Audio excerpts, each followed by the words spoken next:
boot that up? Oh, I did the thing again. No, I didn't.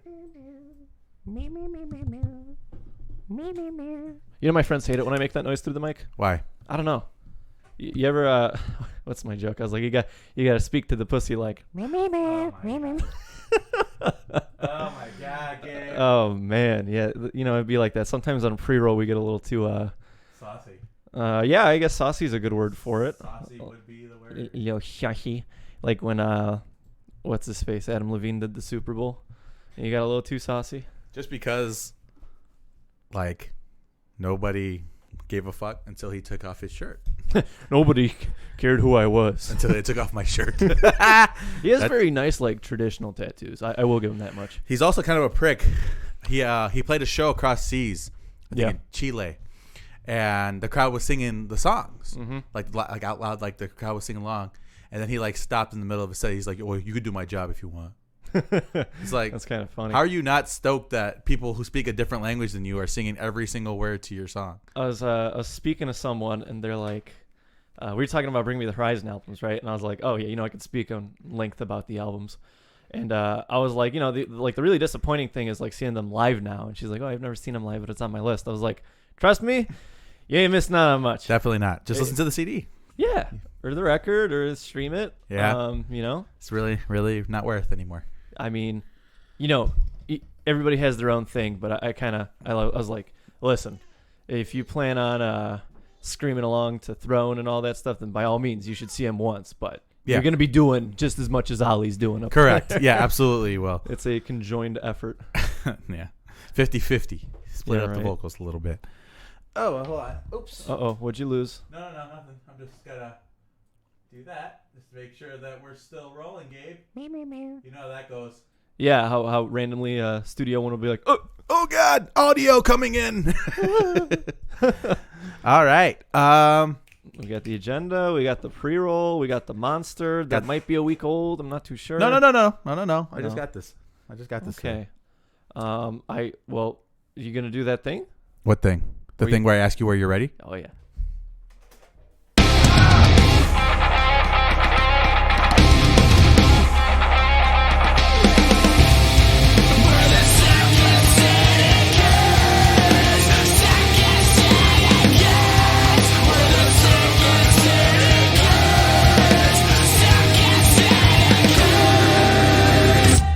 What is going on, guys? Welcome to the Second City Kids podcast, episode number 151. 151. Oh, yeah, we are back on what is probably the best day of the year so far as weather.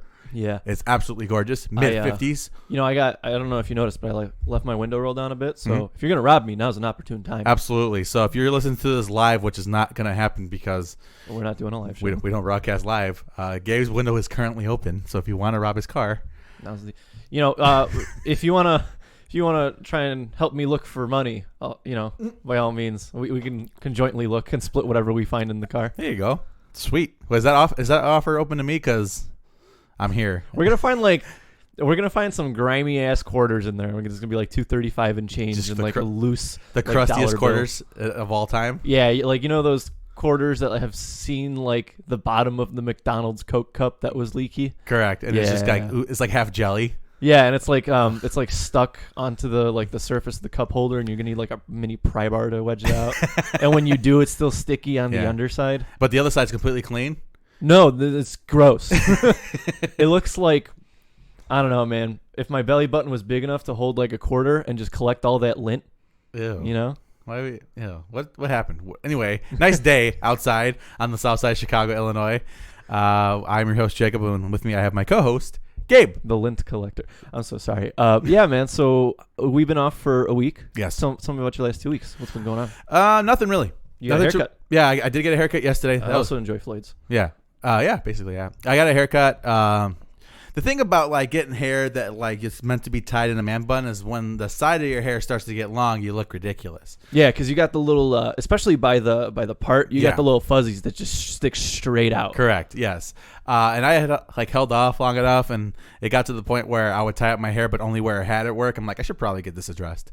So that's where I'm at right now. And I figured it was going to be nice this weekend, so it'd be nice to get to the side of my head some rays of sun. Yeah. You know what's funny? There's like that like weird like awkward spot for both the top of your head and the side of your head, because like, you know, I'm sure we both could. We were going for the same cut for a while there, right? Mm-hmm. The bun look, but there's definitely like that awkward spot on top of your head when it's not quite long enough to put up, but it's also not quite short enough to like style. So you're in this like awkward in between, and it gets long enough. And it's also like aggravating when it's down, because it's like in your face, and you're like, yeah. And the same thing with like the side of your head. I'm sure if we like let it go, we could just comb it back like Bradley Cooper style. You know what I mean? Yeah, have that like full mane, but. Fuck that. Yeah, absolutely. So other than that, though, I have nothing else to report. What about you, buddy? What about me? Nothing. Been wrenching on the summer car. Yeah, don't buy an older European car. Yeah, you learning that one? Yeah, I should have learned that one. What else? Saw Silent Planet last night. We'll do a quick little recap when we hit the music section. Okay. Absolute blast. What else? Yeah, dude, that past 2 weeks have been pretty good to me. Interesting. I got no complaints. Very cool. Alrighty, so we do have that thickest boy agenda we have ever seen. I was hyping it up on Twitter a little bit. Start trying to get a little more Twitter active these days. I think I'm doing just talking shit about other baseball teams. Yeah, basically. Mostly. That's the big one. But I also talk about music every now and then. But yeah, so let's go ahead and get into this, Gabe. Yeah, so what's up with this 92 quadrillion stuff? So somebody at PayPal accidentally inserted $92 quadrillion into somebody's account. Who has that much money? I don't know. I thought trillion was the... It is the cap. So my question is how did that happen by accident? Did somebody just slip a couple, maybe 3 or 4 extra zeros? How many extra zeros do you think it was? Because how many is it? A million is 9 zeros, right? No, a million is 6. So a trillion is 9, and a quadrillion is 12 zeros. Yeah. What? Yeah. Even if it was 3 extra zeros, that's still $1 trillion. Yeah. And then 4 would be like 100 million. Yeah. So I don't know.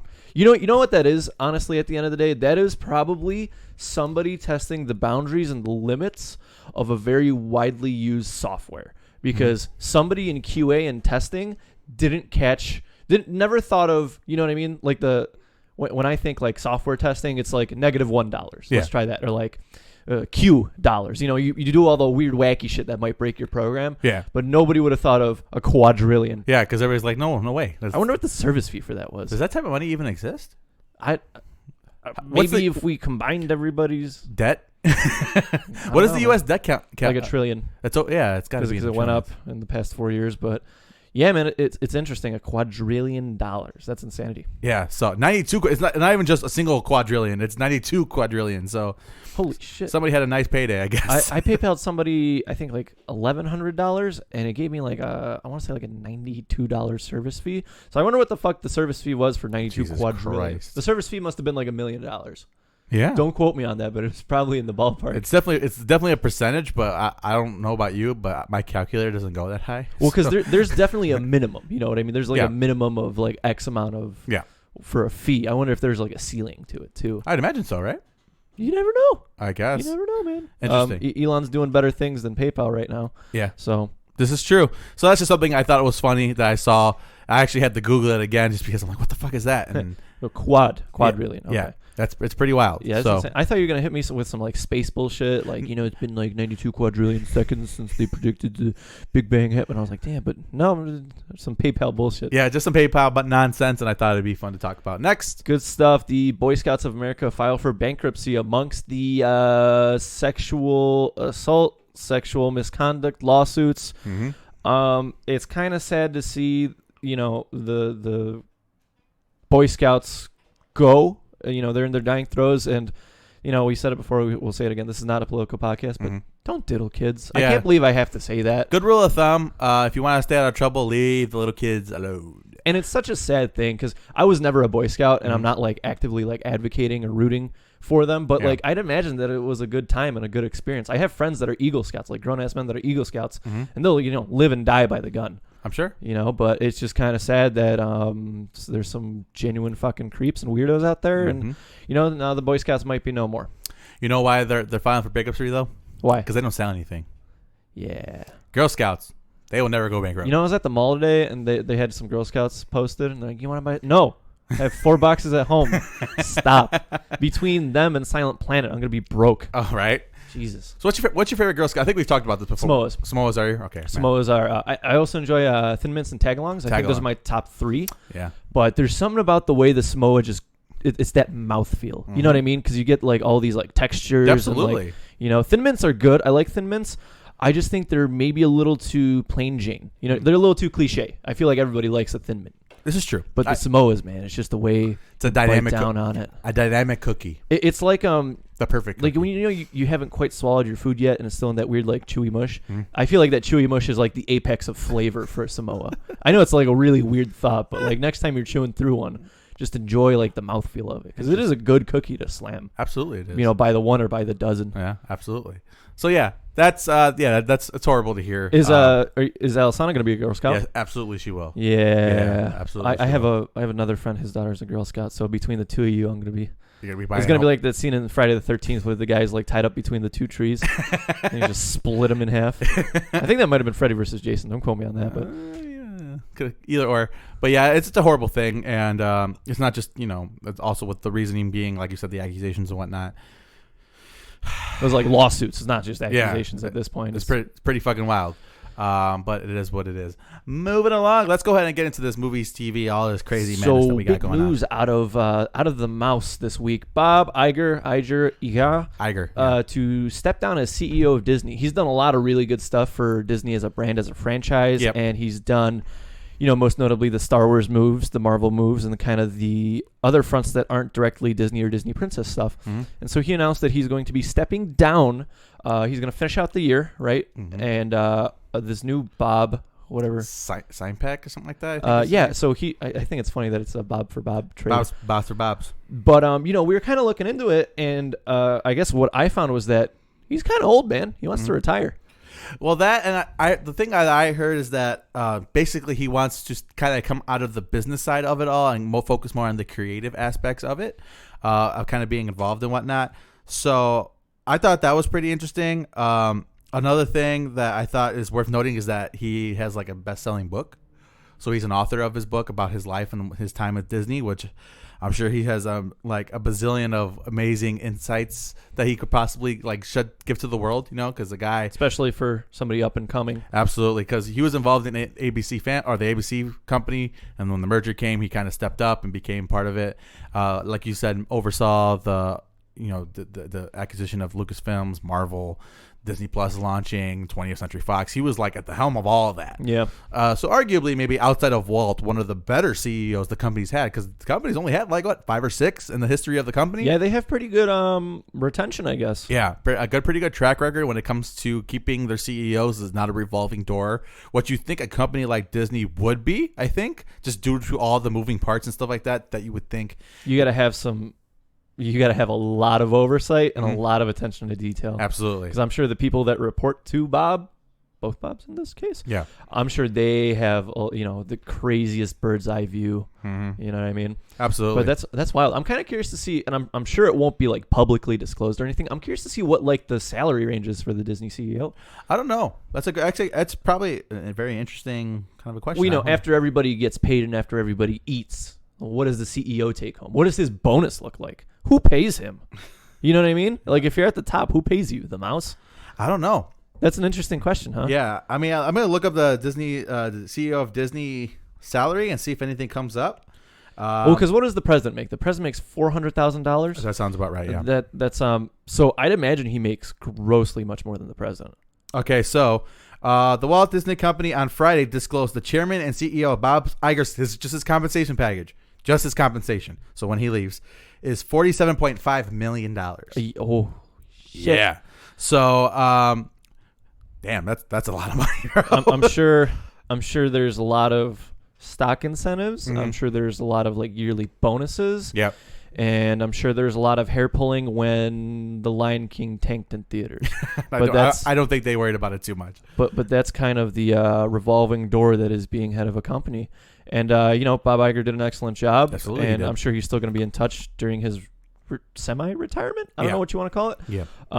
But yeah, man, he did a great job. I have absolutely no gripes with the man, Mm-hmm. personal or business. At the end of the day, he did an excellent job, and I guess I'm looking forward to what Disney does next, because they may not be at the very, very forefront of the battleground, but they're usually not too far behind the pack. Correct. Because they got the money to dump. Absolutely. So the new guy's name is Bob Chapek. Cool, Chapek.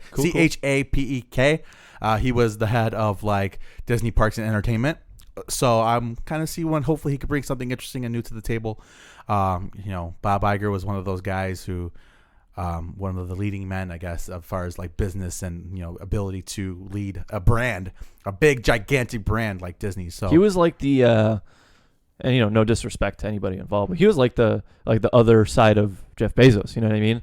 Just as important of a businessman. Absolutely, 100%. I'd agree with you on that. And thanks, Bob, for everything you've done. Big fan. And the guy kind of had like the greatest job, in my opinion. It'd be cool if they made him into a pop or like a Disney pin. That would be cool. Yeah, I think a nice little tribute. See, here's the deal, because I think leadership at Disney outside of Walt, everybody kind of like, if you were to see them on the street, most people probably wouldn't recognize them, Or I would honestly argue that most people don't give a shit. That too. We're just so involved with the franchise and everything. We cover Disney like every week, give or take. So absolutely. we know. Mm-hmm. But yeah, you're totally right. Outside of Walt, like whose face can you remember clear as day from the past 6 CEOs? Yeah, that's weird. So wish him well and thanks for everything. Let's go ahead and keep it moving. So the official first horror movie ever, it turns 100. Yep, Cabinet of Dr. Caligari turned 100 earlier this week, and man, because you sent that text and I knew the movie was old. Yeah. Because they play it all the time on Svengoolie and stuff, and be like, oh, this movie's like 80. Yeah. I think that was the first time when I watched it. I think I was like maybe 4 or 5. Yep. But then when you said it was 100, I was like, we've hit that point where like these cinematic masterpieces and like the classics are going to be hitting triple digits. Absolutely. It's a wild thing, man. Obviously, it was a silent film, German expressionism. A lot of as an example, Tim Burton, a lot of his inspiration. A lot of his inspiration, his directorial style came from Cabinet of Dr. Caligari. Just take a look, man. I mean, you take a look at a scene, you'd be like, clear as day. It looks like a fucking Tim Burton movie. Fucking 70 years before Tim Burton was even a thing. And it kind of changed how movies were made and what people can get out of movies. We're gonna hopefully live long enough to where Hitchcock movies are going to be turning way up there, and that's a scary thought. Yeah, because what was the earliest Hitchcock film? Let's look. 1950, a little later, maybe 1960. Let's look. No, I think he did I think he had a silent film in there. I think. Let me look. That's a good question. I don't know the exact dates. My Hitchcock's kind of all over the place because there's been a lot of quality horror coming out recently. Absolutely. So I get my dates fucked up. Hitchcock's first movie. Let's take a look. His filmography. I'm gonna say like late 40s, early 50s. His first film was in 1922. That's coming up. So it's going to be 100 around the corner. Yeah, it's called The Number 13. It was unfinished / lost. What about The Birds? The Birds came out. Ooh, man, he has a shit ton of movies. Yeah. The Birds came out in 1963. So hopefully we're going to be around for that time. Yeah, 40 years, that's not too bad. Yeah, it's not too bad. His first sound film was in 1929. Think about that, man. That's wild. I gotcha. So very easily, like you said, the very first horror movie, a thing that we can base a whole entire genre. I mean, I think there's very few things that you can look back and be like, well, this was the start of something, and this is it, man. I think we owe a lot as horror fans to The Cabinet of Dr. Caligari. I've seen it a handful of times, and it's definitely kind of a surreal, trippy kind of movie, and it's excellent. I think it's kind of like the first Frankenstein almost in a weird kind of way, and it's good stuff, man. It's excellent. It's excellent stuff. So happy birthday, Cabinet of Dr. Caligari. Hit his centennial. That is wild. Yeah, that is absolute insanity. Let's talk about something that's not as old. Yeah, so Sasha Banks, the professional wrestler, apparently is going to be in the next season of The Mandalorian. For my wrestling people in the world, you may have noticed she's been off TV recently. this is why. It's because she is filming The Mandalorian. And now, for those who haven't seen The Mandalorian, there was a shit ton of cameos in that movie or the TV show. Like throughout the whole entire run, there was a whole bunch of cameos. So I think this is going to fall kind of in line. Like Bill Burr was in a fucking episode of The Mandalorian. Yeah, good stuff. Let's get Dave Chappelle. Damn, that's fucking a good pull, man. Let's get him as some like weird alien that just talks mad trash. Dude, that would be a fucking fan. Oh, that's a great. That'd be hilarious. I don't know if Chappelle's a Star Wars fan or not, but you don't have to be. Fuck it. I mean, just fucking put me in some crazy. You know, it's hard to get that man out for anything, even to do comedy. This is true. Yeah, he's going on tour with Joe Rogan. Yep. Yeah, do we have dates for anything yet? I think they have like 5. I don't think they're not doing like a whole because I heard them mention Joe Rogan mentioned on his podcast. He's like, I can't give away too much info, but yeah, man, I'd pay a lot for those tickets. I was fortunate enough to see Chappelle in like 2012. Yeah, that's good stuff, man. But yeah, so that's what's going on out there. Next up, Borderlands. I guess it's got a movie coming up. Like My Borderlands, like yes. Gearbox Software. Yep. Cool. I guess they're doing a movie for it. I don't know any more details other than it's supposedly coming. I'm not sure if it's going to be animated. I hope it is because I think it'd be kind of hard to do a live action Borderlands movie. You know which cosplays impressed me the most is the Borderlands one because they go balls to the wall with the cell shaded look. Yeah. And I'm sure we'll see some pictures from C2E2 this weekend of Borderlands cosplays, but those are insane. Yeah, I think anime would be the way to go, but I guess we'll see.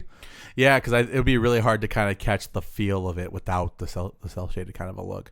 So hopefully that's what their plan is moving forward. But that's all I know is that they're coming out with a Borderlands movie. Good stuff. On Thursday last week, I had it coming out of both ends. I was really sick, so I stayed home, and it was one of those watch some TV kind of with like half a mind. You know, you're still kind of like sleeping and shit. And I threw on Lego Masters. It's on Hulu at the moment. Yeah. And this was the show that we saw during the Super Bowl previews. Mm-hmm. It is grossly entertaining. Yep. It is wildly fun. So they team these people up in groups of 2, and they're supposed to make a creation for whatever the challenge is. The episode I watched, I believe it was episode 3. They had all these objects cut in half, and then the builder's job was to build the other half. Okay. And it wasn't like one of the objects was a globe, and the idea wasn't to build the rest of the globe. The idea was to make it an art piece. So the 2 women ended up building dragons on the other side of the globe and all this cool shit.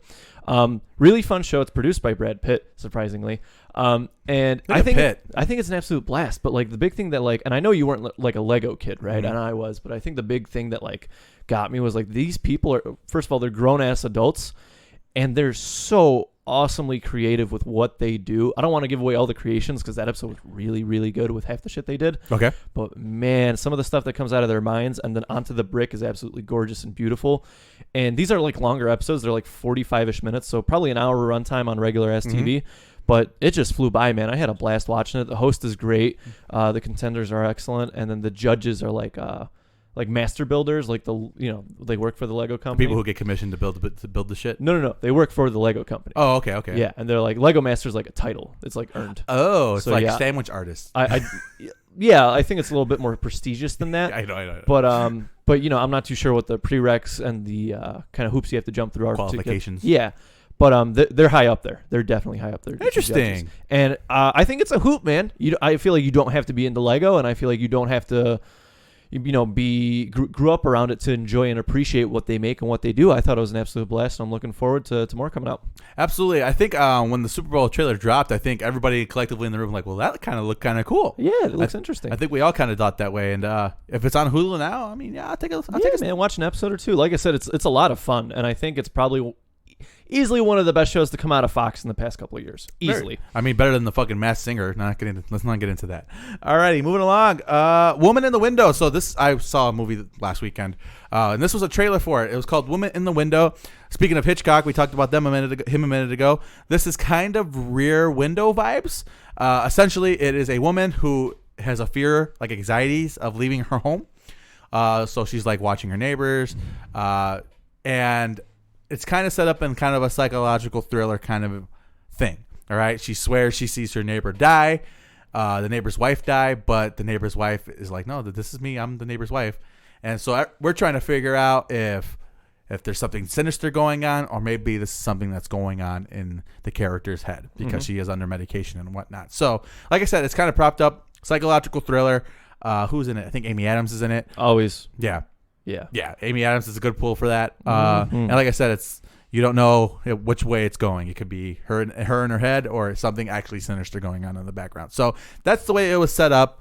And I am definitely interested in it. I wrote it down while the trailer was playing because I wanted to check it out. So if you haven't seen the trailer, it is out. Definitely check it out. I recommend it to you because I know you and I like the horror kind of psychological. Like the cheap horror. Yeah. We like those kind of movies. So definitely going to check that out. That's my plan. Good stuff. Not on the agenda, but I sent you the first poster for The Hunt. Looks good, man. I wasn't excited for this film before, but I saw this come out, and I was like, yeah, we got to go see this. I saw a screenshot where somebody had a gag in their mouth and had like a pistol. I'm like, oh, man, this movie's going to get fucking weird. Rough. Good stuff. What is Spiral? So speaking of other things that are going on in horror, this is another thing that was kind of set up. I actually had no idea what it was, but Adriana kind of spilled the beans halfway through because she's a big fan of the franchise. But Spiral is essentially a prequel, I guess, or a prequel to the prequel. Again, I'm not super familiar with the Saw franchise. It's called Spiral. It's starring Chris Rock. In a weird turn of events. It actually looked pretty good. It looked like it was shot very well. Again, not a franchise that I particularly care for, but the woman, like I said, she saw it like immediately when the trailer was playing. When are we going to leave Jigsaw alone? When are we going to call it quits? I will say, though, that they have given this tremendous time to breathe. Because it's been a while, I think, since the last. When was the last one? We got one in like 2015. That was a while. That was 5 years ago. Bro. It's 2020, Gabe. Bro, you cannot be busting out the defibs every couple of years. I mean, I guess, but come on. How long did God of War have to breathe? Like a decade. Like 10 years. Like a decade. And they came back hard as tits. They did. I mean, I don't know. Here's my thing, man. Okay. Saw and Hellraiser, we had this talk 4 years ago, right?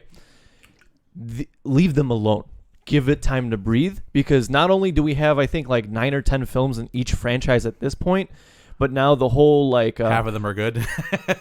Well, not even that, right? Let's just fucking toss that out the window. You know, you have essentially some dude in Hollywood that goes, trying to be Mr. EMT, and he busts out the defibs on just dead fucking franchises that are going to be cheap to make and is probably going to break even. You know what I mean? So he goes up to something like Saw or Hellraiser. He goes, beep, clear. Yeah, all right. Reboot that shit. And that's what happens. And that is a direct insight into what happens in these Hollywood meetings. You have some half-assed horror reboot. Well, we can't label it as half-assed yet, Gabe. We don't know what it looks like. The trailer looked good. Again, and I'm not like a supporter of the franchise. I don't like the franchise. We need a Pumpkinhead reboot. I'll be down for that. Yeah. No. I'll be Bad, down. Jake. I'm gonna get a spray bottle every time you say something stupid. I'm just saying, okay. It didn't look too bad. All right. Color me intrigued. I'm not like into it. Color me intrigued. All right. Speaking about movies that didn't look too bad, how was Harley Quinn and the Birds of Prey? Okay. And it won an Emancipation Proclamation. Because Devastation. Manifest Destination. Annihilation. Yeah. Yeah, so it was all right. No, yeah, so so yeah, I did see Harley Quinn's movie, Harley Quinn and the Birds of Prey, which is the title that should have been the whole time. And sat down and watched it with the woman. Very stylistically pleasing. It has this kind of neon kind of look to it. Everything kind of has this neon look to it. And it was not a bad movie at all, actually. It was actually pretty good. I like how they kind of had some like animated styled scenes in the movie to kind of like frame, like the Deadpool cut. Yeah, it's kind of like to frame Harley Quinn's kind of mindset and how she thinks. I liked it. I thought it was good. I think Margot Robbie did a great job. The chick who played Black Canary was smoking hot in that movie. Jesus Christ.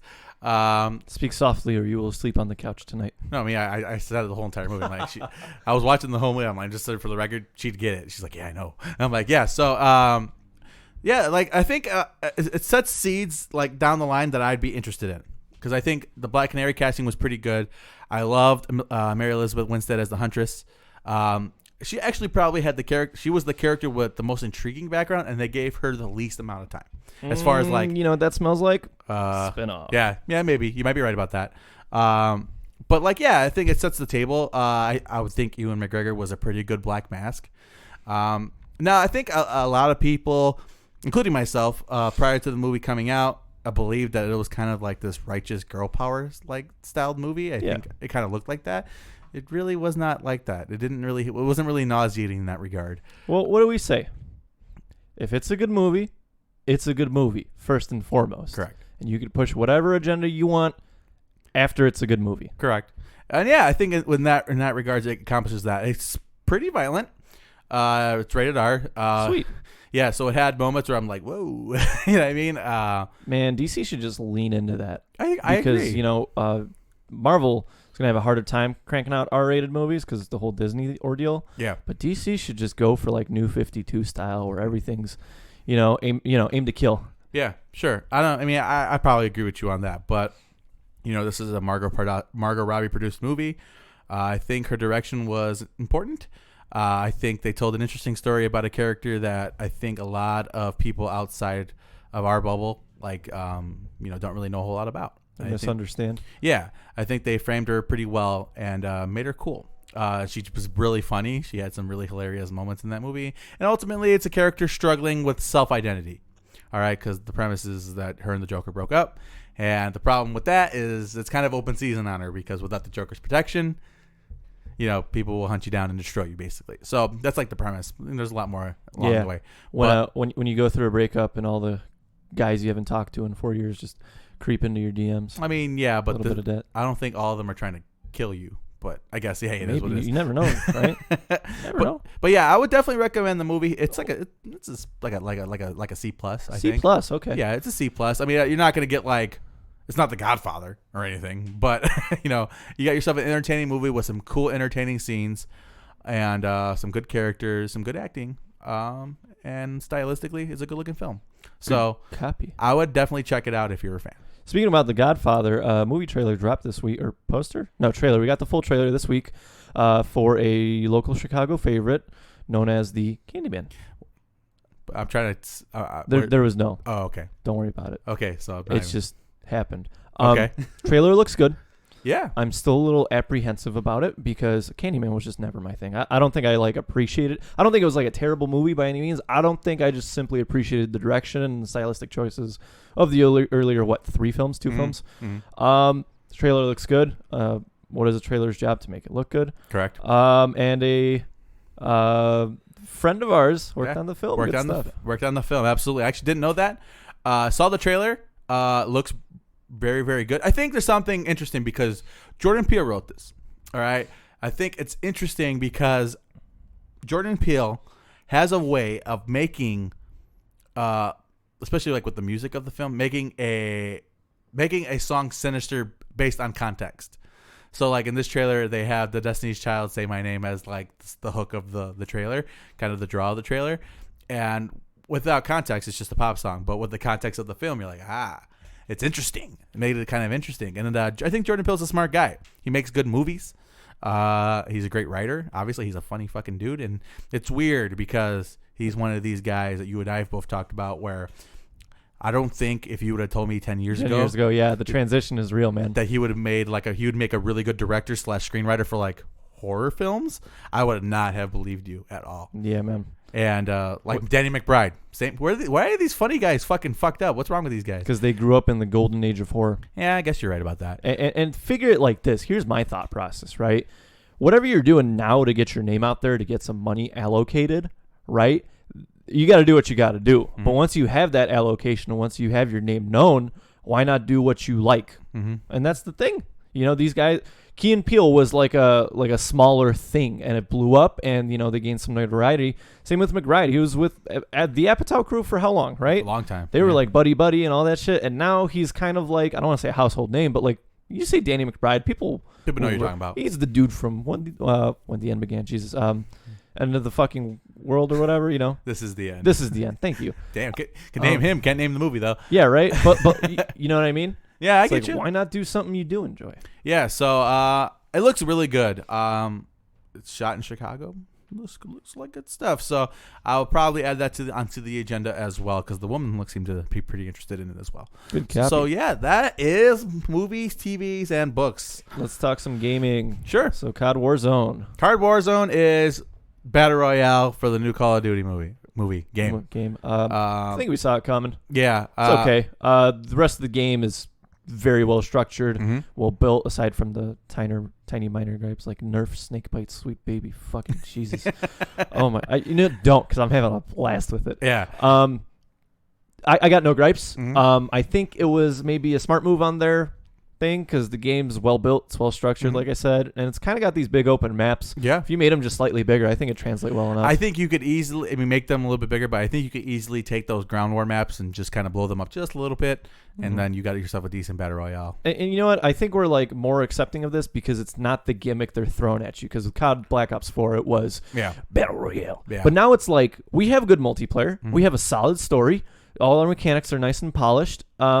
We're just gonna toss out battle royale. Correct. You don't have to play it. It was not. Yeah, it was not. Because with like you said with COD or with the most recent Black Ops, it was like very apparent. It was in your face. Yeah, it's like this is why you should buy the game. Correct. And while this is just like an add-on, which I am incredibly shocked with the what's the word I'm looking for? Discipline.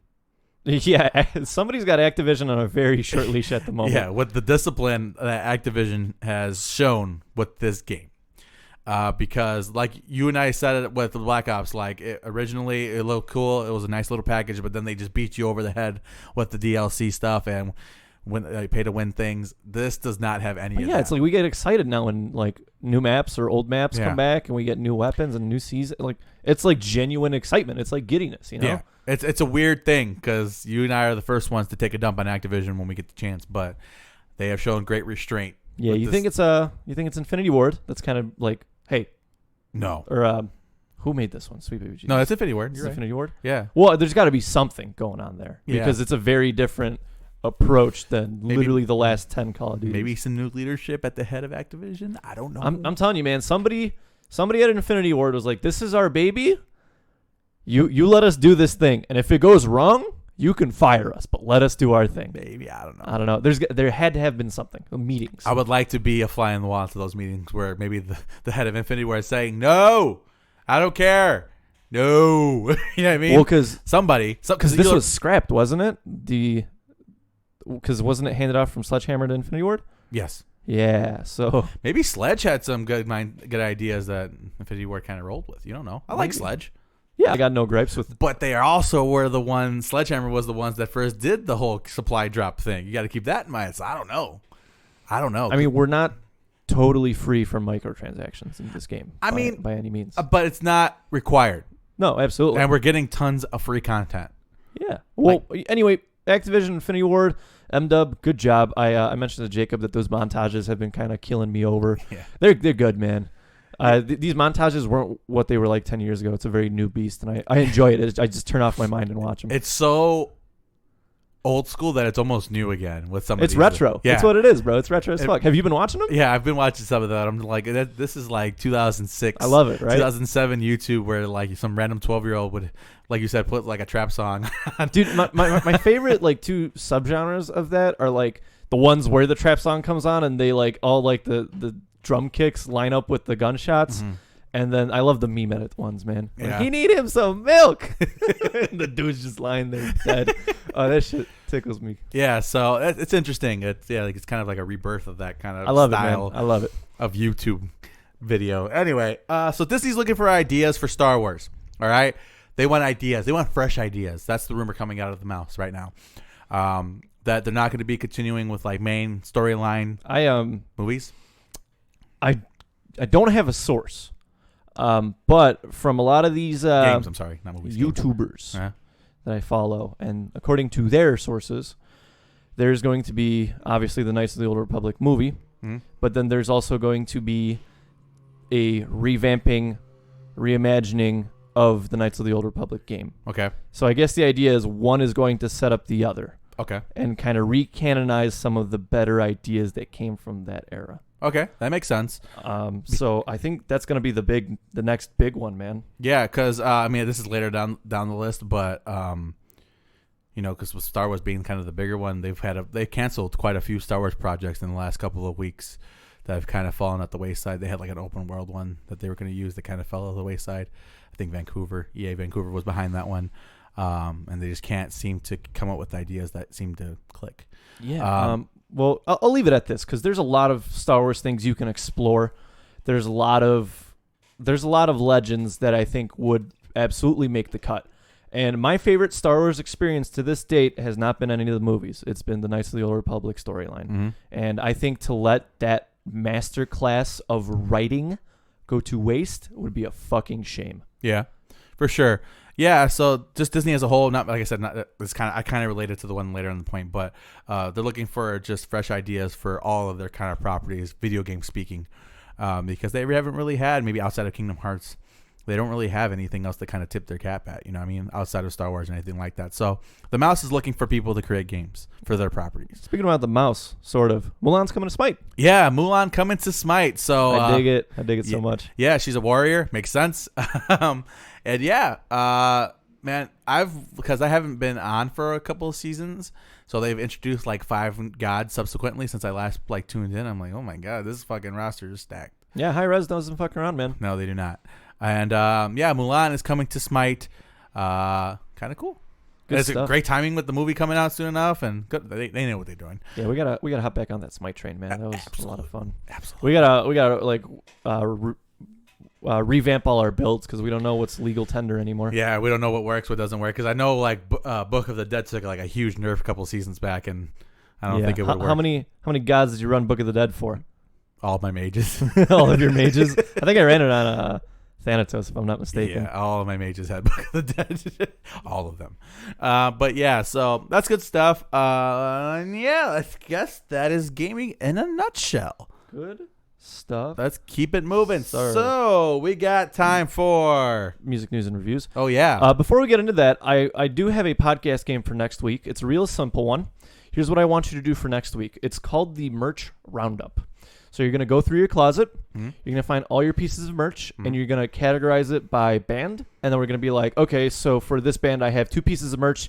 They are a shirt and a windbreaker. Okay. And then we're just going to go through, and we're going to tally up numbers, and that's all we're going to do, because I'm just genuinely curious as to how much shit we have. Interesting. Okay. And I'm going to go a little extra, so my thing is I always tell people, like, yeah, but like my T-shirts are like 65% band shirts is my estimate. I'm curious to see what it comes out to. Okay, interesting. So I'm going to do that extra step. But yeah, we're just going to do a merch roundup because you probably have shit from a decade ago still here and there. Yeah. Maybe some of it fits, maybe some of it doesn't. Most of it does not. But we'll see. I'm curious to see kind of what the numbers look like. Absolutely. So yeah, we could do that. Most of my shirts that don't fit me, I usually pass down to Adriana. So we'll have to take a look. Good copy. I think I only have one piece of merch. Actually, I have one from a decade ago, and you're gonna laugh when I tell you what band it is. What is it? Do you remember a band called Capture the Crown that came out of Australia? Yeah. Yeah. I still have it, and I think I cut the sleeves off it like maybe 7 years ago, and I wore it as a tank top. It's a good looking shirt. They just fucking disappeared off the face of the earth. They had that one album. song. You call that a knife? That's the one. And then they did the In My Head cover by Jason Derulo, which is decent. I think that's how I found them too. But yeah, man, strange times. Yeah, for sure. 2012 was not nice to you, huh? Anyway, moving along. All right, so we got some stuff. So a lot of actually news related to music and reviews and whatnot. That's why it's called that. Oh, okay. Okay, so possible drugs return. What kind of drugs. Drugs is Craig Owens' other band. Right. So this was a band that happened. Why he named it that. Well, you know, this is the band that happened in between his stints in Chiodos. Stints. Yeah, he had 2 of them. He did. You just make it sound like you went to prison in Chiodos or something. I mean, hey. But yeah, this one had Matt Good from Famous Last Words. It had Nick Martin from Undermined, who is now in Sleeping with Sirens. The bass player from Story of the Year. So a lot of good players. Yeah, a lot of quality cast. A lot of really good players. And apparently they're getting back together. Apparently there's a single that is scheduled to drop sometime soon. And Drugs, I guess, is coming back. They only had 1 album, so take that with what you will. I think we can all kind of look at the arc of everything Craig Owens has done, and you would notice that all of his projects have kind of fallen apart, and it makes you wonder why. Anyway, but yeah, that is coming up. So we had the new Chicago venue open up last night, if I'm not mistaken. Yep. What is the name of it? It is Radius. And it's in Pilsen. Yeah. Good stuff. It's a bigger venue. Mm-hmm. Have you seen any pictures or anything from it? No, I haven't. Is it gorgeous? It is fucking gorgeous. Yeah. It is beautiful. I'd imagine that first night was the night to go if you don't want to deal with, your van sticking to the floor. Yeah. But yeah, man, it's good stuff. You know us on this podcast, we're a sucker for the small, dirty, grimy, intimate shows. It's actually gigantic. Yeah, this is like United Center. Yeah. Well, I don't know if it's that big, but it's closer to the United Center than it is to like. I would put it in like Aragon Ballroom kind of category. I think it might be bigger than Aragon. I don't know about that. You think so? I mean, just from the close. Just from what I've seen, Adriana has described it perfectly. She said it looks like the warehouse from Scott Pilgrim. They played that warehouse with that's good. With the two twin DJs. It looks like that. It has a very industrial feel, which is nice, and it has 2 levels. It has like a wraparound balcony thing, like at the rave. Yeah, it looks fucking cool, man. It looks really good. Dylan Francis played there last night, and I'm sure it was a fucking hoot. Mm-hmm. It looked like it was a hoot. Dylan Francis is hilarious. Yeah, I've heard. So that's what's going on, and I would definitely want to check it out as soon as I can. Let's get Slipknot in there. No, it's not. No, bro. Let's get like Rise Against in there. There you go. Now you're Rise thinking. Against and would be like a good like support for Rise Against, for like a good rock band support. 4 Year Strong. We'll get into 4 Year Strong. We'll get there. Warped at Sea. Okay, so I want to just say that I'm digging this whole boat stuff, but is it really the next big concert move? What's up with Warped at Sea, man? So this is actually something they've done before. They actually did Warped at Sea several years back. Where it was Warped Tour. This is the Poseidon stage. Yeah, well, where they actually did it, and it went off pretty well. It was pretty successful from what I understand, but they never did it again. There was a survey that went out officially, an official Warped Tour Advance survey, talked about, hey, if we were to do Warped at Sea, what would you be interested in? Was meet and greets, all these things, right? Price points and things like that. Which one you'd be interested to? What would prevent you from going? Stuff like that, right? What bands you would like to see, all that stuff. So I actually filled out the survey. I have no intention of going, but if it did happen, this is what I would want to happen. So I guess they're thinking about making it kind of like a boat thing. Now, I don't think it's going to be like an annual thing, but if they were going to bring it back, I think it's kind of an interesting way to do it. You don't like it? It's not Warped unless you hit that shitty town in Arkansas, man. They never hit a town in Arkansas. But you know what I mean? Okay, I mean, it's got to be a cross-country ordeal where one day in the summer you get burnt, you get heat stroke, and you mosh around for fucking 10 hours. I mean, I don't know. It can be on a boat. Put it on a boat, but it's not Warped. Put it on a boat. Put it on a plane. Put it on a train. Anyway, so that's what's going on right now. The survey is still active from what I understand. Survey says no. I mean, I'm okay with it. I mean, like I said, I probably wouldn't be able to attend it at all, but I'm cool with Kevin Lyman doing whatever the fuck he wants. I think he's earned that right. So, kind of interesting. Pass the torch down, man. Pass the torch down. It's There's got to his. be. I know it's his. It's his. I know it's his. It's No, the 'cause Lineman special. I But I could tell you right now that if he passes it down to somebody else, nobody would take care of it or love it as much as he did. Nobody. I don't know. Does he have kids? No. Damn. He dedicated his life to punk rock, bro. Actually, I don't know if he has kids. I'm just fucking making shit up. But I was gonna say that's like, wow, you're probably right on in that aspect. But I don't know. Yeah. Maybe his kids are just younger, or maybe they want to do something else. I don't know. I don't blame him. But nobody would take care of it like him. It's not Warped Tour until that criteria is met in my eyes. But we'll see. Do whatever you want. Call it whatever you want. Warped at Sea. Yeah, Warped at Sea. That's actually a really good name. Yeah. It flows very nicely. Correct. Whatever. Parkway Drive is doing a tour. What's the lineup for this tour? Oh, shit. Hold on. You put this on here. I put it on like a fucking week and a half ago. What do you want me to do? Knocked Loose, if I'm not mistaken. That's for sure. Hatebreed. Hatebreed and Knocked Loose in that order. Cool. Parkway, Hatebreed, Knocked Loose. So this is like a bigger venue kind of a tour. Yeah. Oh, put there you go. Put Parkway Drive in there. I think they're hitting Aragon, aren't they? I think so. Yeah, something like that. I feel like all the big shit goes to Aragon by default. It's the best fucking venue in the city. No, Bottom Lounge. Alrighty, so but yeah, so this is kind of a big deal. It's a nice tour. Hatebreed, double cool. horns. So yeah, that's something I thought I wanted to throw on there. Good stuff. Cool. Good stuff. We got some album reviews coming up. Oh my goodness. We got 3. We got 3 album reviews. I think our record was 4 in a week. Last year maybe when we had like EPs, it might have been like a 1 or 2 EPs and 2 albums. count that as however you want. So Polaris released an album called The Death of Me. We listened to it. What did you think, my friend? So I gave it a listen about in the middle of the week. Polaris, young band, good stuff. The album is definitely a gigantic quantum leap for them. Because you were like really fond of the last album. I liked it, but I wasn't crazy about it like you were. And I think they're showing off their range a little bit here. I mean, from what I remember, they weren't like the most catchy like songs prior to what this album is, but they have a lot of great cleans in here. But they don't feel the need to kind of beat you over the head with it. I think if the song calls for it, they bring the cleans. The musicianship has definitely stepped up. Who produced this? Do you know? I have no idea. Whoever did a great job. You can hear every fine note. There's a song, I think it says "All This Is Fleeting," where they have like a beautiful. The song opens up beautifully with like clean picking and reverb.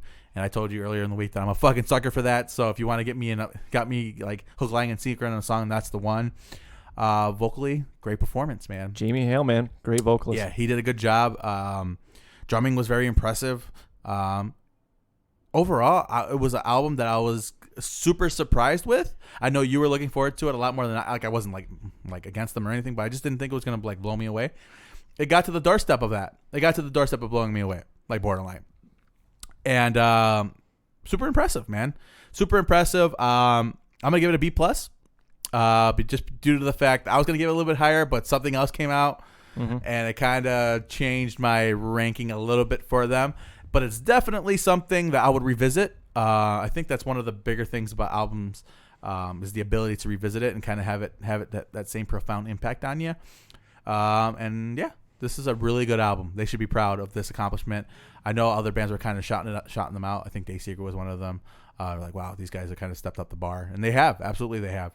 So, yeah, Polaris should be proud of what they've accomplished. Yeah, man, I like this album a lot because, like you said, there's no kind of urge or need to toss in the most, death-defying growls or like nasty breakdowns every song.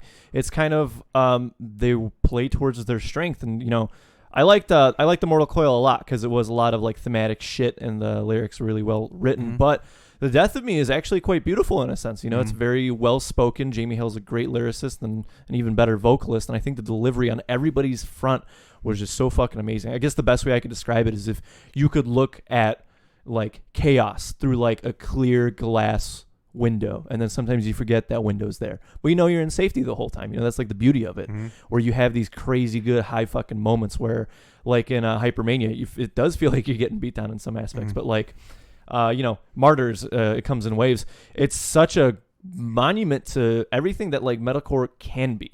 It doesn't have to be in your face wild brutality the whole time. It can take a step back and show you its kind of calmer side, and I like it too, man.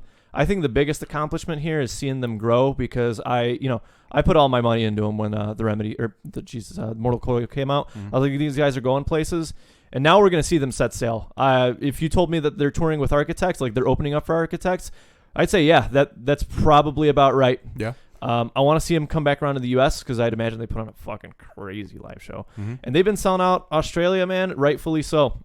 It's funny that you bring up the Architects because I didn't really make that connection until like right now, but one of the songs is totally Architects. Well, not even just that, but like kind of the trajectory that they're taking kind of reminds me of early Architects, Yeah, where you drop something good and people are like, yeah, and then you drop something like really, really good, leagues better than that, and you're like, whoa, yeah, exactly. It's exponential growth, man, and I don't know what these guys have been doing. I don't know how they've been training, if they've been like carrying their instruments up like a 10,000 step mountain every night and then recording with Will Putney at the very top.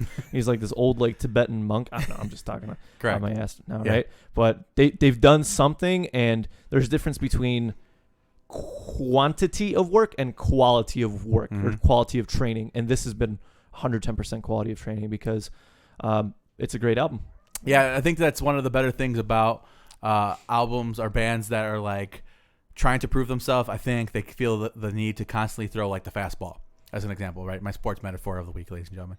You throw the fastball because the fastball is what people expect, but it makes it like a pitcher more complete when he starts throwing in the off-speed stuff.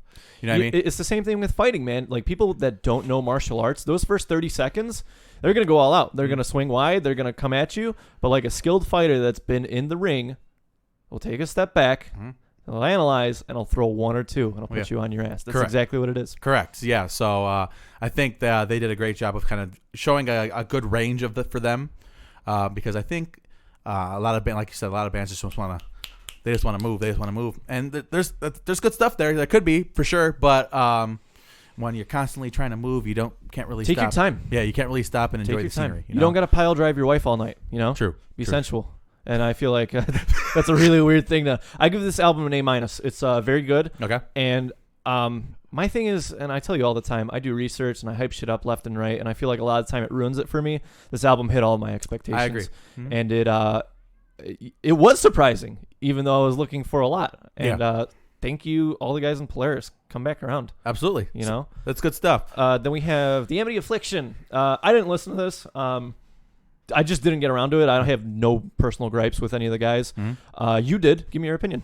So, I think this is something that you and I were. I was looking forward to it because it looked like they were kind of returning to form, right? They were kind of going back to their old school kind of Amity Affliction kind of a vibe, where they have like kind of those heavier brutality moments, but they're kind of. They're lesser important when it comes to like the melody of it. There is definitely songs in there that kind of call back to that early Amity Affliction kind of a vibe. However, there is stuff on here that is comparable to everything they've done after the fact. And to me, there's a lot of songs on here that are very skippable. I think outside of the singles, I'm not particularly fond of anything else they did on the album, because I think they've only got like 3 singles so far, and those are the highlight tracks. And granted, that should kind of be that way, but it shouldn't be a light year jump. It should be maybe, everything should feel kind of connected. And to me, it just feels disjointed. Sure. It's like they couldn't decide exactly what they wanted to do, so they literally split it down the middle. So we're gonna do this songs are gonna sound like this, but the other songs are gonna sound like stuff that we just recently did. And to me, it's a miss. Okay. There's more stuff that I dislike on the album that I like. So I'm going to give it a C-. I'm not particularly blown away by any of this. Do you think, I think I know the answer. Do you think Amity Affliction has peaked? Yes. And they're just kind of coasting? Yeah, correct. I think they have definitely peaked. And I don't think it was always meant to be that way. I think if they kind of focused up and kind of had a clear vision of where they wanted to go, I think they could have easily broke out of that. And been like Architects, August Burns Red Level. Correct. But unfortunately, I just think that the ship has kind of sailed and it's too late. You can't put the toothpaste back in the tube. You know what I mean? So I think that's kind of where we're at with that. And the ship has sailed, in my opinion. It's kind of disappointing. How do they get it in the tube? I don't know. Look that up, man. I'm sorry. Yeah. Good analysis. My main problem is, okay, I don't know. I thought that No, go ahead. The review is over. But my main problem is, and I understand why they do this, but I've said it before and I'll say it again. The clean vocalist, he's Joel Birch. He is very good. He is good. But they rely too much on him. They lean on him. He is not that great. He is a good vocalist, but he should not be taking up 65 to 70% of your songs. I'm sorry. I mean, even when I really liked Amity Affliction, I still thought that. You know what I mean?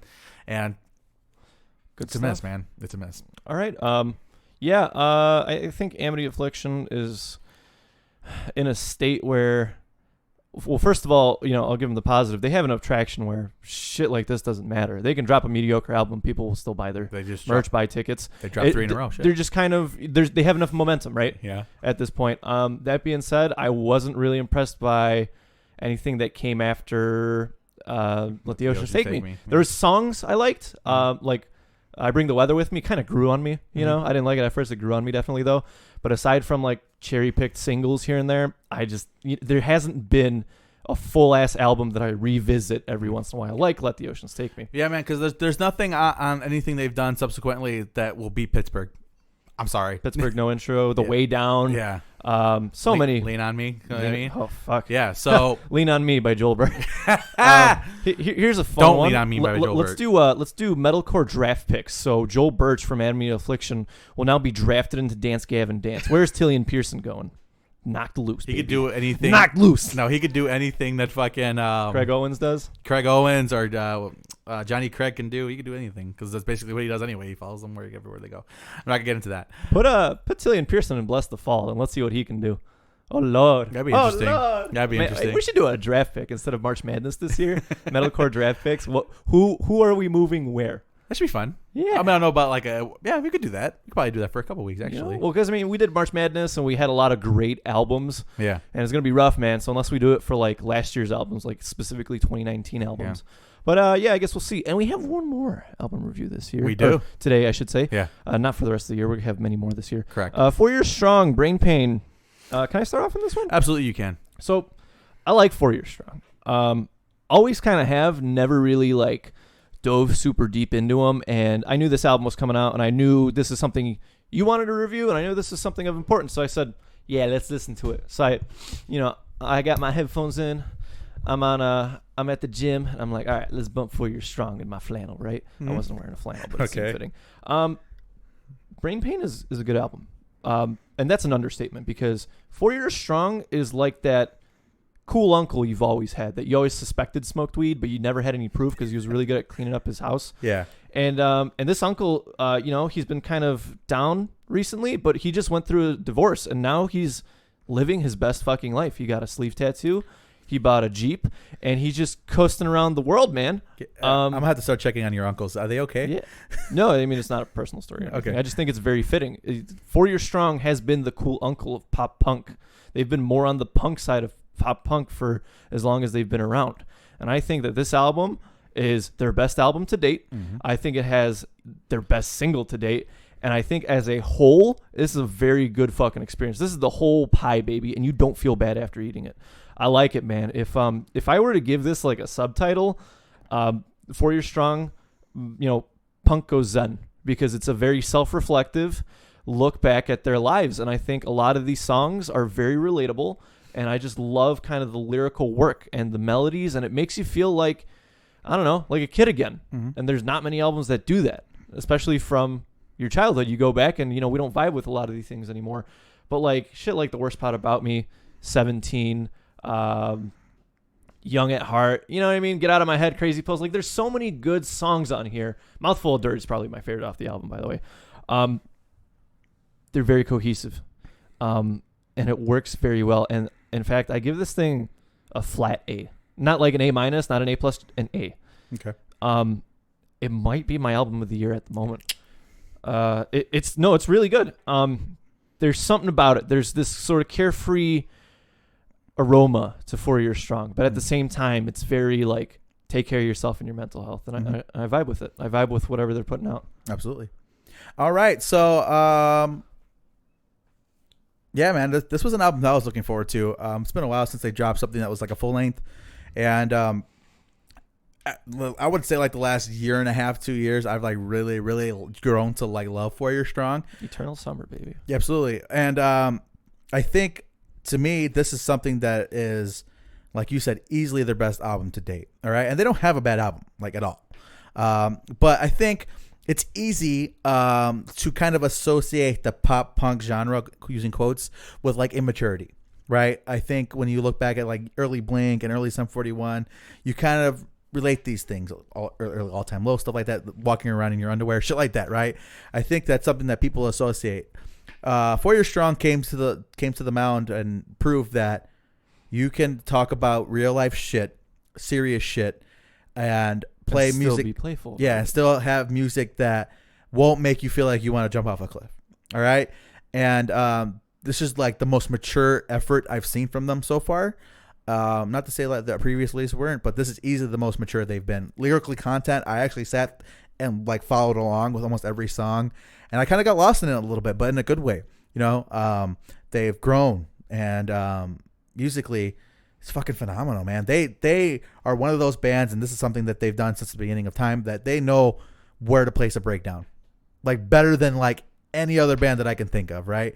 And where you're just when that song is starting to hit that peak, and you feel okay, this song is really starting to captivate me and really starting to get it. They put it in this violent breakdown, juicy burger, juicy breakdown, and you're just wow, that was a fucking moment in time, and I felt that. and this album has a lot of that. Like that opening track, it doesn't sound like 4 Year Strong immediately. That opening track, right? It has that kind of a weird, kind of definitely a slower paced kind of a feel. And then it's like, I'm cool. And then it just fucking goes. And it just fucking launches into space. And they did dude, I can't compliment this band enough. 4 Year Strong, outside of this album, I'm in the same category as you. Outside of this album being my favorite album of the year so far, easily, I think this is starting to take 4 Year Strong and putting them into a different echelon. As far as you know what it is, they're on the same boat as Every Time I Die, where each album is incrementally better. Yeah. And you don't see it until you look back 5, 6, 7, 8 years, and you're like, wow, and you really get the full effect there. And honestly, like, I would agree with you on that, but this album is a fucking jump. It is a gigantic jump for them. And like I said, I think it's creatively the more riskier album they've done, because there's nothing that's like over the top typical. There's no gimmicks. Strong. There's no like, it must suck to be 4 Years Strong now. Yeah. There's no half man, half unicorn. You know, it's very modern. It's very grown. Yeah. And it's mature. Absolutely. You could tell that they took, because they were mentioned how they've been working on this album for a while, and that they took their time with it and felt the need to really fine tune every little aspect of the band to show improvement. And my God, man, they definitely done that. And they should be super proud of this effort. What are your standout tracks? Standout tracks for me, I love that opening track. It's cool. I love that. Hold on, let me pull out the... Yeah, man. Crazy Pulls. Crazy Pills, yep. 17 was really good. The Worst Part About Me. Yeah, those two sold it for me, man. Yeah, Usefully Useless. Like, this is it's filled with it. Like, I'm looking at it, and there's, like, no bad song on this. No. I'm literally looking back. There's not a single bad song on this album. And if you would have told me maybe at the beginning of the year that, hey, man, 4 Years Strong. 4 Years Strong would be Hey, man, it must suck to be 4 Years Strong right about now. Hey, man, that album by 4 Years Strong that you're kind of looking forward to might be the best thing you've heard so far by March. Yeah. I mean, I don't you know what's funny? We always kind of we always have like a very clear album of the year by this time. Yeah. Because it was Disposed by the Plot New, which, by the way, I've given it the full marks, the 10 out of 10, the A+ rank. Okay, so it's moved up. It's in there. And, you know, I always say that I don't like giving that off the bat when you gave Dayseeker that perfect score, because I think if, you know, a perfect album should be something you revisit with time. And that's been upgraded to that status. Yeah. I can see myself coming back to this, but at the moment, it's a flat A. Yep. It's a very... I can't even say it's a good effort. It's good. It's a good piece. Yeah. It's a good compendium of 4 Years Strong, and you know there was that like weird heyday where people will get 4 Years Strong and A Day to Remember confused. We're long past that. Yeah, we're not. 4 Years Strong has a very good personality and a very good presence, and put them on with a band like Knocked Loose. Put them on with a band like Every Time I Die. Even put them on with like The Main or something. Like, Yeah. you know, they'd fit they're so malleable and so fun. Put them on with Less Than Jake. Yeah, you could put them anywhere and they'll fit in, and there's very few bands that can do that.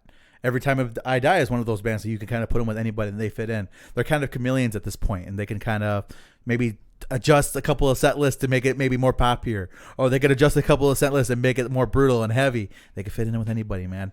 And that's why I love them. And like I said, to me, outside of this album being so far my album of the year, I'm also looking at it from the perspective of this took this band in my head, which was always like maybe bottom of the top tier, to starting to ascend up to the maybe God tier status in my head as far as bands that I enjoy. Absolutely. Because and just wait till the summer comes. Bump these tracks during the summer. Yeah, they released it at an opportune time. Yeah, and you're gonna feel everything. It's only gonna get warmer from here, right? Absolutely. So 4 Years Strong, I am completely blown away by this. I had my good headphones on with this. That's when you know you're gonna like it. You gotta bust out the good headphones. Yeah, I'm like, I gotta hear this the way it's meant to be heard, and I'm impressed, man. I really am, and I want to see them live. Like that's how good bad. you know an album is if like you're immediately like I want to see these songs live as soon as possible, and that's where I'm at. So 4 Years Strong, it's an A. I'm in the same category as you. I'm gonna put it at an A. I could easily see it upgrade to an A+ someday, but right now it's an A. Good copy. Thank you, 4 Years Strong. My current lineup is 4 Years, Polaris, Great American Ghost, top 3. Kind of got to shuffle around for the 4 and 5, but we'll see as the year comes. We still got the Every Time I Die album coming out this year. We got the Word Alive album, which may or may not be out yet. It's out now. Yeah, we got to get around to that maybe next week. And we got a lot of other releases from bands we don't even know we love yet. Silverstein coming out with some stuff. So yeah, it's gonna be a good year. It's starting to heat up a little bit, like literally and figuratively. And I'm definitely looking forward to this year because so far it's shaping up to be a pretty good one as far as releases. Albums coming out. August Burns Red has got an album coming out, and Dance Game and Dance announced an album, Afterburner, on the April of 24th. Mm-hmm. Wait, yeah. For April 24th. There we go. Good stuff. Dance Game and Dance had some, I believe the single was called Prisoner, properly good. Quadrillion kind of takes, I don't want to say a backseat, takes a step down from that throne, that clean throne, and kind of lets John mess. It's like a nice 50-50 split. I enjoy it. And then the ABR single, I mean, it's ABR. It's well, I will say this because you're right, but I think it's definitely brutal. It's a really fast paced, really, really violent song in a good way. So we'll see what they got in store for us. Here's an idea for August Burns Red. You know how they do like the gimmicky song every year, like a Christmas or the Legend of Zelda? Yeah. Why not? It's just an idea. Why not just throw out like a weird fucking obscure, it doesn't even have to be obscure, just throw out a genre gender bender and have ABR drop like a pop punk song or like a deathcore song. You know what I mean? And just see how good they are in other, I mean, because they're great musicians, right? Let's just see them slow it down and make like a catchy ass chorus. Well, like I was going to say, man, August Burns Red is a band that I am like incredibly shocked up to this point that has like not had a clean chorus like and the insane amount of consistency. Yeah. And man, it's crazy. They haven't had a clean chorus like ever. It's like always, it's that kid who always gets like a 98 or 99 on the test, you know? Yeah, so it's a weird thing, but yeah, it's shaping up. Everything is shaping up, man. I'm liking how everything is going with our lineup this year for the album reviews and whatnot. Good copy. So I went to go see Silent Planet at the Subterranean last night. Let me just say this. It was a 4-band lineup. It was Greyhaven opening up. It was Invent Animate. And it was Currents, and then Silent Planet headlining, obviously, for the Trilogy Tour 2020. First of all, where was this at? The Subterranean, which sold out. It's the most packed I've ever seen that fucking venue. Let me just say this. All 4 of these bands are magnitudes better live. Okay. And that's probably one of the highest compliments I could ever give a band. Where if you're good on album, awesome. If you're amazing live, that's where you sell merch. That's where you get your name known. Because I'm a Currents fan now. I wasn't before last night. But holy shit, Brian from Currents, that dude got pipes. Mm-hmm. That dude got crazy ass pipes. He came out for Psych Escape. And I was like, wow. What else am I going to say? If you haven't seen Silent Planet live, man, and you enjoy their stuff, I think you should. Indoors, absolutely. Here's my thing. We've seen preachy bands. We've seen Ghost Key when Brian did his whole like monologue, which was it was nice. Sharp Tooth. Yeah. There's a lot of bands. Kublai Khan to an extent. When Garrett Russell speaks, people perk up and they pay attention because he is a funny guy, right? But what he's preaching about up there is some real shit. He is extremely intelligent. Extremely intelligent. That's an understatement. Yeah. This dude is wise beyond belief. Mm-hmm. And one of the things that really fucked me up was he said that they played Firstborn, which was a pleasant surprise. He said, I wrote this song for my friend whose kid died in an accident. And I was like, yeesh. I didn't know that going in. But that just made that song yeesh crazy impactful. Now go back and listen to that and try not to tear up. You know what I mean? Because you got a kid. I don't have kids.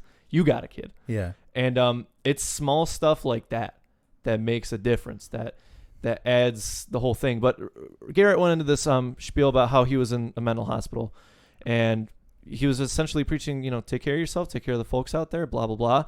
And the big thing is that every night when Silent Planet is on tour, he will stick around after their set. He will talk to you. Mm-hmm. You can talk to him about the weather. You can talk to him about your problems. It doesn't matter. But he will stand there and he will listen to you. And he'll talk. And him and I talked. And I don't usually get this whole like weird starstruck thing, but I got a fat tongue, man. All I could say was thank you. Yeah. And I gave him a hug. Yeah. And he was just, very warm and welcoming. And I left that show feeling good. Good. And shout out to them. Also, Trilogy Live, they opened with it. Holy shit. That's right a perfect. Yep, that's a good one. It was just right out the gate, insanity. Nice. But good set list, good merch, good band, good people, man. Absolutely. If you haven't, check them out. Absolutely. That's good stuff. Also, small little thing that I thought was really cool that they were doing. They're doing a stop-specific shirt for each city on the tour. And so it's the same baseline shirt, but it's different tie-dye elements or bleach elements or different wash elements each stop. And the Chicago one was properly fucking cool. But they've been selling out every night. Okay. So maybe this is something more bands should look into because this is clearly doing well. Well, I think it's something that, like, when you say, hey, this is like a stop exclusive, you're like, well, I got to get my hands on it. Because, like, yeah, I mean, the whole fear of missing out thing, right? Yeah. But I don't know how many they do, but when I got in there, they're like, it's gone. And I was like, this thing started 10 minutes ago. What do you mean they're gone? But, yeah, man, that's all I got to say. Looking forward to what they're cranking out. And also, man, we need to, like, listen to Currents because they're really good. Currents. I'll put them Currents and Invent Animate. Both those bands fuck for sure. Okay. That's all I gotta say, man. Excellent.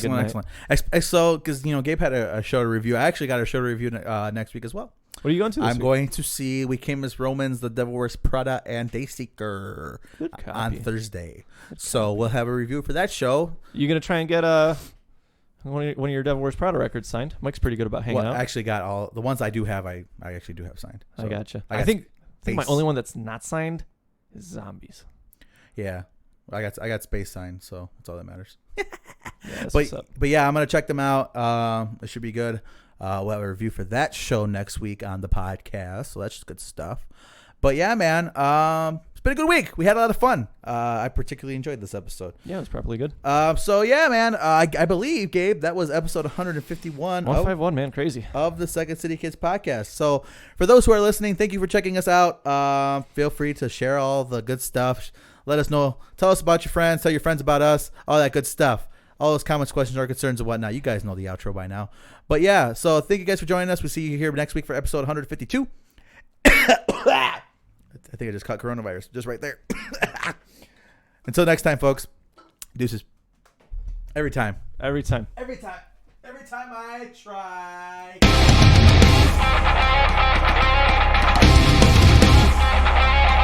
Thank you guys for joining us this week on the Second City Kids podcast. You can like us on iTunes, Google, anywhere else podcasts are found. Any comments, questions, or concern, you can email us at secondcitykids@gmail.com. Until next week, folks, deuces.